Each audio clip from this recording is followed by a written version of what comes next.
Então, gente, eu sempre começo com então.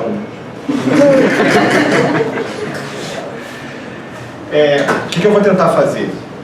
Eu vou, pegando o mote do Renato, até pegando o mote do Renato, vocês se lembram do primeiro dia de aula na optativa de Economia Comportamental, e eu fiz isso também numa outra disciplina optativa que eu ofertei, que é o Direito à Economia, Eficiência e Ineficiência do Setor Público, que eu disse o seguinte: o direito estuda o comportamento humano, só que a gente não tem uma teoria do comportamento humano. Disciplinas próximas podem subsidiar a ideia do comportamento humano, psicologia e economia. E a economia, mesmo falhando, ela tem uma possível teoria do comportamento humano. Ou seja, como a gente reage a incentivos, a estímulos, a sanções, criar um nível de previsibilidade do comportamento humano. E juntar as coisas, então, faz todo sentido.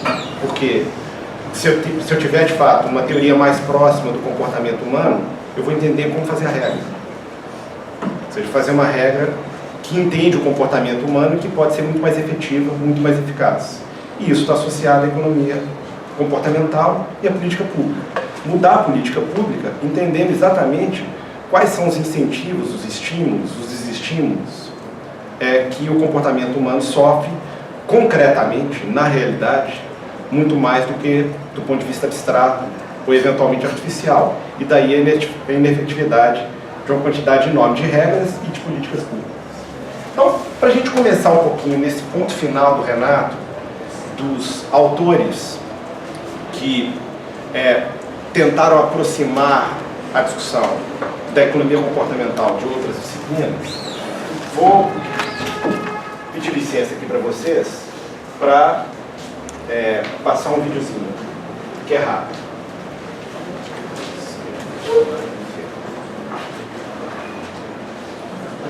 Let's begin with a simple fact. People make inconsistent decisions. That's the way it is. What was initially mere intuition has since been validated by over 40 years academic research on the decision-making process. The name of this revolutionary theory is behavioral economics, whose major message, as supported by Nobel Prize Award winner Daniel Kahneman, overthrows the paradigm of traditional economics. Hello, I'm Behavioral Economics. And I'm Standard Economics. Isn't this a wonderful world that we live in? People are always making rational decisions all the time, not letting their emotions cloud their judgment, and always thinking about the future. I just don't see how you can say this. We see stock bubbles. We see people overextending themselves on credit cards. We see people taking mortgages they shouldn't be taking. I just don't see where this rationality is coming from. We are not rational beings. Rather, we are influenced by cognitive bias and mental shortcuts, by our emotions, and by other factors, as well as by the environment and setting where we are at the point a decision is made. Why is it so important for marketers? Because if you miss the learnings from behavioral economics on what are the real drivers which influence consumers, you may design marketing actions which are not efficient. Building upon this proven approach of observing behavior, we developed Nudge. Through better understanding of human behavior in both its rational and irrational dimensions, it becomes possible to take more effective action to modify behavior as we wish. The idea of Nudge was developed by Professor Cass Sunstein and Richard Thaler in 2008 in their book entitled Nudge. Nudge is a system of gentle encouragements based on advanced knowledge of the decision-making process. The benefits of Nudge: remarkable power to change behaviors through cost-effective actions. Examples? How can we encourage households to reduce their energy consumption? Simply by amending a letter informing them about their energy use, adding a comparison with their neighbor's energy use. If your energy use is lower, you are congratulated. It's great! With two smiling. If this is not the case, you are sent hints and tips to easily improve. By using social normal drivers, the O-Power team has saved some $250 million, and all without spending a dollar. So Nudge can be used to save the planet. Another example, this time from the UK healthcare sector. How to encourage people to take part in the National Organ Donor Program. through the addition of a simple phrase on the government's official website. The phrase in question? Each day, thousands of people who see this page decide to register. Once more, social standards pressure worked its magic, with the test showing potential for 96,000 additional registrations. And once more, at zero cost. And this is what Nudge is all about. A simple, effective, and low-cost technique to encourage the adoption of new behaviors. As we have seen in our various examples, local authorities have been quick to grasp the potential of Nudge. First was the Obama administration in 2009, just before the Cameron government in 2010, followed by Australia, New Zealand, and very recently Germany and the European Commission. Since then, the Nudge approach has developed very quickly, powered by the attraction of its effectiveness in modifying behaviors and its low-cost implementation. Private companies are also beginning to discover Nudge, which appears to be a clear way to improve ROI from their marketing strategies, as illustrated by this small change which has doubled the sales from a promotional Campbell soup offer. How to make this happen without any additional cost? By communicating what Nudgers call an anchor to consumers at the moment of the decision with this sentence written on the promotional sign: limit of 12 cans per person. Results? With this anchor, sales goes from 3.3 to 7 cans per buyer. It has activated the idea of a good deal more than the promotional offer alone. As proof of this growing interest, the largest global trade fair for market research has seen successive presentations by the founder of Nudge, Richard Thaler, by Nobel Prize winner Daniel Kahneman, and finally by the famous Duke University professor and author of the bestseller Predictably Irrational, Dan Ariely. In the September 2015 edition of the Harvard Business Review, Indra Nooyi, global CEO of PepsiCo, stated, "We've taken lessons from Richard Thaler and Cass Sustein's book, Nudge. The Nudge Revolution is in progress." Since the establishment of its first Shopper Lab some 25 years ago, InVivo BBA has always sought inspiration from behavioral economics with a view to developing increasingly predictive study methods, which can provide results through studies, testing, and analysis of consumer behaviors undertaken in mere real-life conditions. We were the first to create a Nudge unit in the world of market research, specializing in the development of behavioral change strategies. The Nudge Lab, our exclusive and innovative methodology, rooted in behavioral economics and inspired by creativity techniques, design thinking, and consultancy, allows the development of powerful nudges based on rigorous production processes. This work has been crowned with success, with Nudge Lab receiving the award for excellence for best paper at the ESOMAR World Congress in 2015. On the back of our successes, we have since published the very first work on nudge marketing, dedicated to the application of nudge in the public as well as the private sector. We invite you too to share in the nudge adventure by coming to discover this revolutionary approach for yourself. Our goal is to help you benefit from the power of the nudge approach to win at behavioral change. Então, gente, esse é jornal de uma unidade comportamental francesa, chama BVA. É óbvio que tem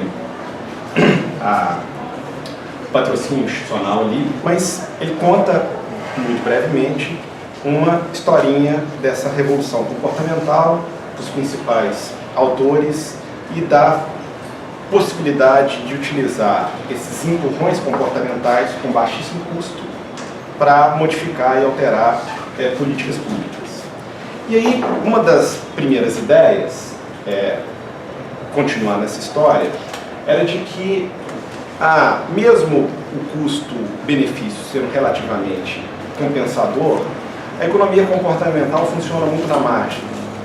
Ou seja, ela altera políticas públicas só na margem, ou seja, o poder de eficiência da economia comportamental é relativamente pequeno. Quantidade enorme de empiria, de estudos empíricos, com testes e laboratórios, utilizando uma combinação de economia tradicional, instrumentos de comando e controle, subsídios, isenções, taxas, impostos, proibições, e de economia comportamental fortemente baseada em empurrões, tem mostrado que não, que ela funciona, obviamente, na margem, mas ela funciona também, em alguns casos, com extremo sucesso de modificar comportamentos com baixíssimo custo. Do ponto de vista de recursos escassos, na própria literatura econômica, isso é extremamente eficiente, ou seja, uma política de entender o comportamento com baixíssimo custo, razoavelmente eficiente e barata. E ela foi já incorporada no mainstream tradicional da economia tradicional. Ou seja, publicações da OCDE, do Banco Mundial, publicações nossas, aqui já no Brasil, têm mostrado que há uma quantidade enorme de experiências baseadas em economia comportamental, modificando políticas públicas. O estudo da OCDE mapeou recentemente, o estudo é de 2015, 2016, mais de 100 casos em unidades de economia comportamental espalhados pelo mundo, desde países desenvolvidos e em desenvolvimento, em que soluções de economia comportamental foram implementadas e com resultados extremamente interessantes. E aí, o que eu queria também comentar com vocês é colocar os nudges um pouquinho, esses empurrões, um pouquinho em perspectiva. Ou seja, eu não estou abandonando completamente esquemas da economia tradicional. Eu uso ainda a inteligência da economia tradicional e vou precisar dela e das formas como ela usa para intervir em mercados, mas eu vou utilizar de forma muito complementar e acessória a economia comportamental em vários momentos em políticas públicas. Em alguns casos, relativamente excepcionais, talvez eu conte só com a economia comportamental. Então, se a gente colocar ali numa espécie de taxonomia das intervenções do Estado, e numa matriz entre as razões pelas quais a gente intervém e as formas de intervenção, os tipos de intervenção, a gente vai encontrar, grosso modo, ali no quadrante A, por exemplo, a gente intervém por uma razão tradicional em razão de externalidades, de assimetria de informação. Coisa que eu estava comentando com os alunos, inclusive agora, na disciplina obrigatória.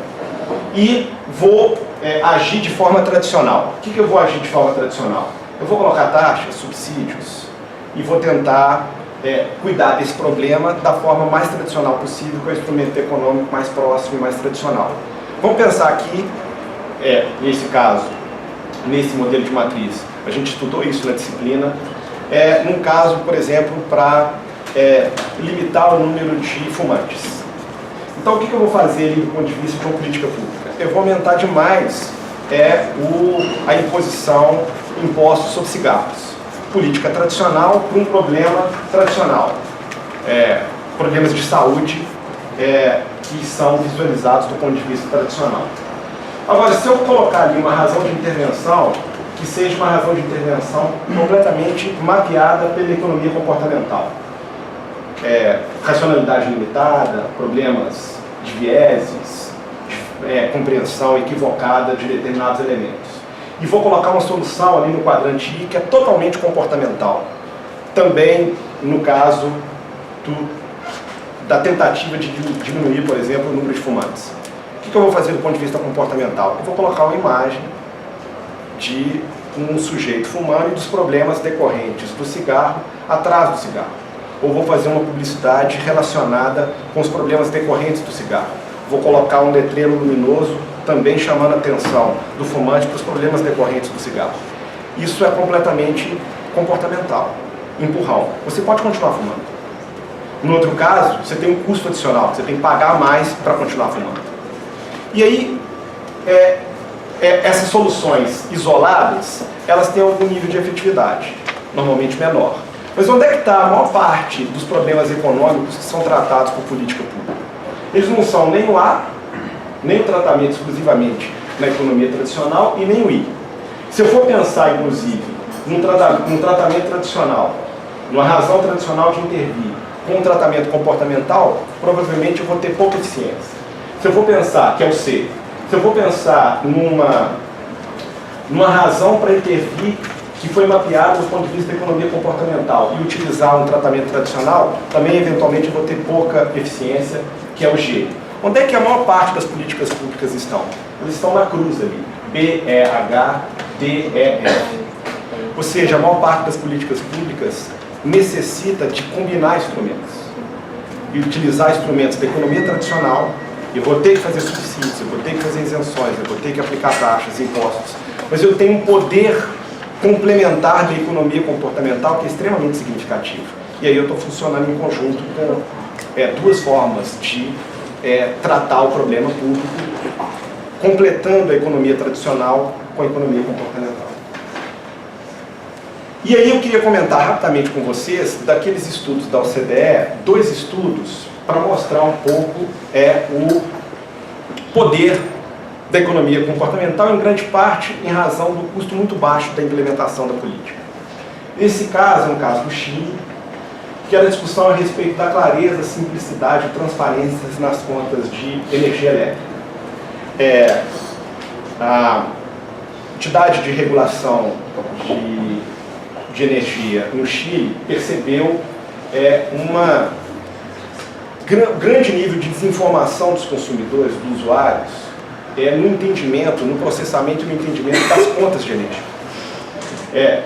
O Chile tem 34 provedoras de eletricidade nas regiões autônomas, separadas, e cada provedora apresentava a conta de um jeito, o que impedia a comparação entre os consumidores e tornava o processo de compreensão da conta de luz difícil, ruim. Ele não entendia exatamente o quanto que ele estava consumindo, se ele poderia economizar, uma comparação com outros usuários, com usuários próximos, para ter algum tipo de estímulo adicional, para entender a conta e se colocar de acordo com ela, eventualmente modificando o seu ato de consumo. E a entidade recebia uma quantidade significativa de reclamações, 30 mil reclamações. Então, cada concessionária tinha uma estrutura de conta diferente. A informação era assimétrica e eles levavam em consideração a dificuldade de compreensão dos consumidores e usuários. E aí, o que eles fizeram? Numa atuação conjunta de uma Secretaria de Consumo, a agência reguladora e um laboratório governamental no Chile que aplica economia comportamental em políticas públicas, o LabGov, eles fizeram uma quantidade enorme de entrevistas e de modificação gradativa para tentar uniformizar, criar um padrão que seja uniforme entre as contas, que seja um único padrão, e que como é que eu poderia organizar de forma mais adequada a conta de luz. E aí eles entenderam o seguinte, qual que é a primeira informação e para onde o olhar do consumidor se dirige quando ele pega a conta? O que é a primeira coisa onde ele se dirige? Ele dirige para a parte de baixo da conta e ele quer saber o quanto que ele vai pagar e qual é o consumo. Então lá, que é o primeiro olhar do consumidor e das informações que são prioritárias do ponto de vista do consumo, é lá que eu vou colocar a informação principal. Eles começaram então a hierarquizar informações secundárias na conta. E logo depois dessa foi o seguinte, depois disso, eles já sabem quanto que ele vai pagar, qual que é o consumo, eu vou colocar uma dica de economia de consumo. Ou um padrão de consumo dele referente aos demais usuários. Que é a segunda informação mais importante, ele pode se colocar, se imaginar, economizando energia em face dos demais consumidores. Eu comecei a organizar a conta de luz com informações hierarquizadas, levando em consideração esse heatmap, com informações sobre consumo pessoal e dicas de economia de energia. Depois disso, com o processo já gradualmente implantado, eles tiveram fazendo a pesquisa de aferição sobre o processo de conhecimento da nova conta, que o aumento da confiança de entender a conta aumentou em 47%. Que a maior clareza para os usuários aumentou em 50%. Que a compreensão propriamente da conta também aumentou quase em 50%. Uma política de custo baixíssimo. Entender como padronizar a conta, quais são as informações mais importantes, hierarquizá-las, onde eu tenho a atenção principal na conta. O efeito do ponto de vista do hábito de mudança dos consumidores é muito significativo. O segundo caso, esse caso é muito legal, eu comentei com os alunos também na disciplina, que é empurrando os fumantes para longe das portas dos aeroportos na Dinamarca. É um caso que aconteceu em Copenhague. Bom, dados do caso antes. a gente tem 600 mil mortes anuais atribuídas aos fumantes passivos, os fumantes de segunda mão. É 1% da mortalidade mundial por ano. Ou seja, os fumantes de segunda mão, fumantes passivos. A proibição de fumar em ambientes fechados na Dinamarca, curiosamente, tradicionalmente nos países nórdicos, mas curiosamente, em comparação com o nosso, é relativamente recente, de 2007. O nosso é mais antigo. Ainda 25% do universo observado de passageiros em Copenhague são fumantes, usuários do transporte aéreo. E aí, então, eles fizeram uma atuação conjunta entre o aeroporto de Copenhague em uma unidade de nuts que tem o sugestivo nome de Einadil. E que eles viram o sistema funcionando antes com a solução tradicional. Qual que é a solução? Deixa eu dar um background antes. Então, desses 25% dos fumantes, na hora que eles foram mapeados utilizando o aeroporto, qual que era a expectativa do ponto de vista de como os fumantes, utilizando o aeroporto, o grande equipamento público, ainda fumariam? Ele deve chegar no aeroporto, está lá próximo da porta de entrada, ele deve fumar o seu último cigarro, entra, faz o check-in e voa. Ou seja, ele tem a dose final de nicotina antes de pegar o seu voo, ele vai ficar um tempo, ou muito tempo sem fumar. Era esse o comportamento? Não. Ele entrava no aeroporto, 80% dos passageiros entravam, não fumavam na porta. Fazia alguma coisa, provavelmente até o check-in, chegava com algum tempo, e aí ele saía do aeroporto. Pegava a porta giratória e saía. E ele tinha um movimento relativamente automático de estar fazendo alguma outra coisa, provavelmente teclando no celular, com um livro debaixo do braço, com um jornal, com algum outro hábito, e o cigarro já saindo para ele, eventualmente, já fumar assim que ele passasse na porta. Ele passou na porta, você tem equipamentos públicos ali na porta do aeroporto e o duto de ventilação. Ele, no primeiro equipamento público, ele encostava e acendia o cigarro. O outro fumante que saía via que aquele primeiro fumante estava fumando lá, ali se aglomerava. Ou seja, os fumantes todos se aglomeravam na porta de entrada do aeroporto, criando problemas na entrada, no duto de ventilação. Ou seja, eles fumavam externamente, mas fumavam no pior lugar possível. E a gente só entendeu o comportamento dos fumantes dessa forma, mapeando os comportamentos. E a gente achava que ele ia fumar ali antes. Ou seja, a porta era um atrativo do último cigarro. Ele mas quando o sujeito sai do aeroporto e não quando entra. E aí, qual que é a solução tradicional? Multar o sujeito. Vou aplicar multas, porque esse é o local proibido para fumar, tem um fumódromo mais distante, ele deve se dirigir para lá. Não funciona. E aí a ideia é então aumentar o nível das multas e a gente ia ter uma escalada das multas, o que seria disfuncional. Ou seja, aí é imposição demais para efeito de menos. E aí, qual foi a solução? A gente pode talvez ter uma solução comportamental. Mas é o seguinte, esse hábito do fumar é muito automático, que eles perceberam. Eles parecem que seguem determinadas informações quase automáticas, que é o equipamento público, um outro colega fumando fora. Falou, então eu vou levar o fumante, sem que ele, de certa forma, perceba, para o lugar adequado para ele fumar. Eles colocaram avisos de luz na saída de determinadas portas, letreiros, e o sujeito já estava fazendo outra coisa, ele olhava ali, eu saí, tem que fumar aqui, e entra para outro lugar e tal. E eles foram direcionados para um lugar um pouco mais distante da porta. Vamos pesquisar se os fumantes vão de fato adotar esse comportamento quase automático e seguir essas informações. E colocar equipamentos públicos lá, um lugar para ele encostar, um banco e tudo, que torne um ato de fumar mais cômodo lá. Surpreendentemente, deu certo. E ainda foi potencializado com uma norma social, que ao ver que os outros estavam fumando naquele local, todos se dirigiam para lá naturalmente. Eu não precisava da multa. Precisava de um incentivo comportamental, um estímulo comportamental para dirigir os fumantes para longe das portas. E eles fizeram um teste em laboratório, no aeroporto, com 3 portas em que eles testaram esses mecanismos comportamentais. E em 3 portas não. E os resultados foram significativos, com a redução de 49% nos índices de fumantes passivos nos locais em que a solução comportamental foi adotada. Cujo custo é praticamente nenhum. E a solução foi muito mais efetiva do que a solução tradicional. Lembram lá da matriz? Olha como é que o esquema funciona. Gente, e o tema do momento?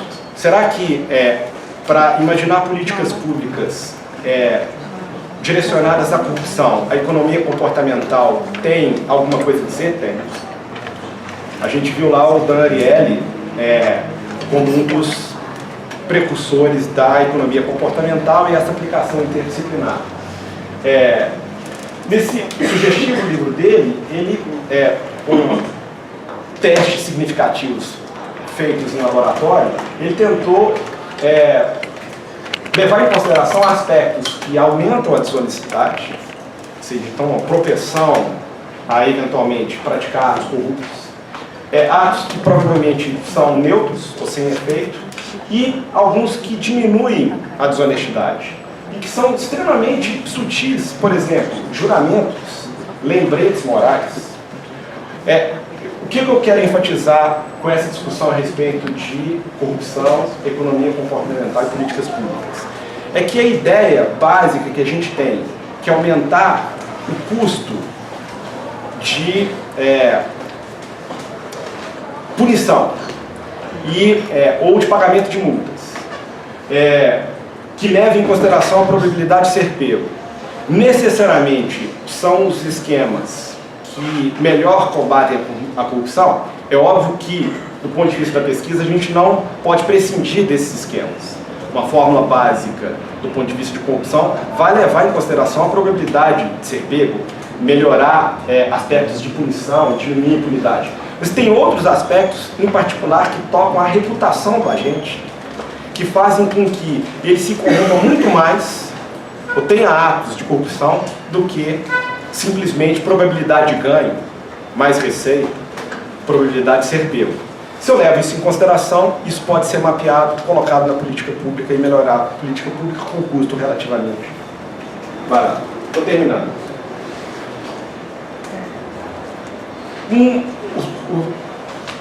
Parte do grupo de estudos em políticas públicas, no início do semestre, a gente dividiu tarefas e eles começaram a estudar um pouquinho uma política pública que está em processo de elaboração e de votação, que é um novo cadastro positivo.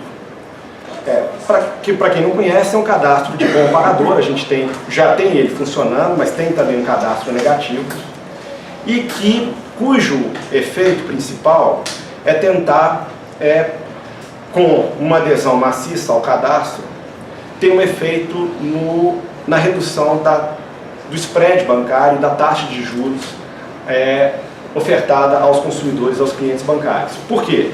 Porque ele vai conhecer, do ponto de vista do seu histórico,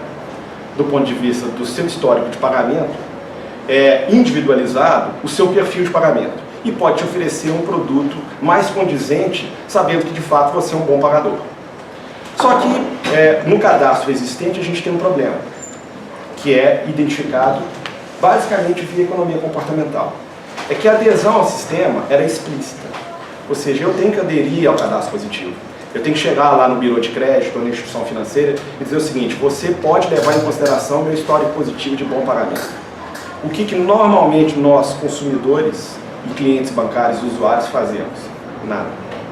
A gente procrastina, o processo de inércia toma conta, e eu ainda eventualmente tenho dúvidas sobre o uso das informações. Então eu não vou fazer nada, tenho resistência para fazer. Então, do ponto de vista comportamental, qual é o jogo? Tornar o consentimento explícito presumido. Ou seja, a regra não vai ser para eu entrar no sistema, no opt-in. Vai ser uma regra para eu sair, opt-out. Ou seja, eu estou aderindo automaticamente ao sistema. E vou criar uma desburocracia total, que se eu quiser sair, eu saio rapidamente do sistema. E aí, isso tem uma mudança que é vista pela economia comportamental, que do ponto de vista do impacto do cadastro, leva em consideração aumentar demais o número de cadastrados. Hoje, no cadastro positivo, que funciona, que é de 2011, a gente tem 5 milhões de cadastrados. E a ideia é de bancarizar mais de 100 milhões de clientes. E aí eu vou poder, de fato, individualizar o comportamento histórico de cada um e parar de fazer subsídio cruzado. quem paga a conta, efetivamente, acaba pagando também os que não pagam. Tem problemas? Eventualmente tem problemas. Há uma grande discussão a respeito do cadastro positivo do ponto de vista de privacidade, o uso dessas informações, como um algoritmo que ordena. Na hora que o Bureau de Crédito usa o seu cadastro e leva em consideração todas as informações, a informação que ele vai prestar para o banco para qual você está querendo ir, para contratar um novo empréstimo, não é toda a informação detalhada. Essa informação detalhada fica preservada nos bureaus de crédito. A única coisa que o banco vai saber é seu score de crédito, um rating. É como se os bons pagadores tivessem a nota 10. O mau pagador, que sempre é inadimplente, tem a nota 1. Então, se você eventualmente atrasou uma conta ali, mas você é um bom pagador, você tem uma nota 9. Essa informação é a informação do seu histórico. Mas se o banco quiser saber informações detalhadas da sua vida financeira, você paga as contas de luz? Você paga as contas de água? Você paga os seus empréstimos bancários? Aí o banco tem que te pedir a informação diretamente. Aí você vai ter que autorizar para mandar as informações detalhadas para o banco para ter um novo relacionamento. A única coisa que ele vai passar é o score. Vou pensar aqui com vocês. Isso pode gerar problemas? Pode. Olha só, li isso aí na discussão a respeito do cadastro positivo. Há um processo de ganha-ganha. Para o banco, é interessante saber o seu histórico, porque reduz o nível de inadimplência. É óbvio que ele quer emprestar para quem ele sabe que vai pagar. E hoje ele só faz isso. E nas linhas de crédito mais baratas, ele faz isso porque ele tem segurança do recebimento. Por exemplo, eu tenho um crédito consignado, ou eu tenho um veículo garantindo um crédito, um imóvel. Então, reduzir a inadimplência e ele saber que você é um bom pagador é bom para ele. E você ter condições de exigir do banco um produto melhor, mais barato. Porque se ele diz o seguinte, eu vou pagar, por que você vai cobrar uma taxa de juros mais alta? Só que a gente pode pensar na hipótese de manipulação do algoritmo, que é o que cria o score final, a nota final. Olha só. Eu quero o bom pagador, o banco quer o bom pagador. Mas se o cara atrasar um pouquinho, eu quero também. Por quê? Porque eu sei que no final das contas ele vai pagar aquela dívida que ele não pagou, o que é ótimo para mim. Mas eu vou ter juros também daquela dívida que ele não pagou. Pode ser um problema marginal, pode ser, mas pode ser um problema. Isso eu ficaria de olho. Na discussão sobre privacidade, o uso dessas informações, eu só queria dar um insight para vocês. Quem tem renda, quem tem recursos, pouco liga, ou liga menos, para as questões de privacidade. Vejam que a questão de privacidade está muito relacionado hoje ao cadastro negativo. Quem está negativado e não conseguiu pagar a conta, e chove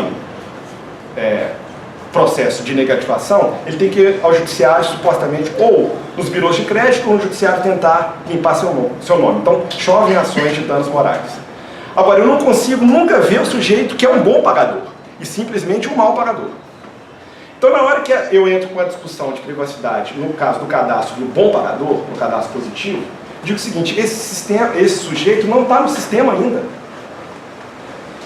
Eu não consigo nem ver a renda dele. E do ponto de vista da estrutura dos cadastros, como ele funciona hoje, o banco só quer aquele que de fato tem renda e que é um bom pagador e tem garantia para dar. Ou seja, o sujeito que não tem renda e que não consegue nem ser visto pelo sistema, se eu pensar num dilema, num trade-off entre privacidade, uso das informações e ter acesso a produtos bancários mais baratos, com eventual uso abusivo da informação, que eventualmente é razoavelmente endereçada pelo projeto, eu vejo uma enorme vantagem dele ter a sua vida vista. Porque ele tem a chance, não sei se o cadastro vai funcionar de forma completamente efetiva, mas ele tem uma chance de conseguir um produto bancário mais barato do que simplesmente ele proteger a informação e não ser visto pelo sistema. Vou deixar só essa reflexão. Eu vou terminar só dizendo o seguinte: tem um espaço enorme para aplicar insights comportamentais a políticas públicas. Se a gente pegar um ciclo de política pública, a gente vê que a economia comportamental ela funciona muito para elaboração da legislação e no espaço de monitoramento depois da implementação da legislação. Mas no espaço da gente saber a agenda de política pública lá na frente, ou seja, de mapear os comportamentos previamente, para depois ela fazer a legislação, a economia comportamental é raramente aplicada. Esse gráfico é do estudo da OCDE, que mostra que inclusive as unidades comportamentais na Inglaterra, nos Estados Unidos, na Austrália, em Singapura, aplicam elaborando as regras e não mapeando comportamentos antes. Tem um espaço enorme para a aplicação da economia comportamental a políticas públicas. É isso. Obrigado.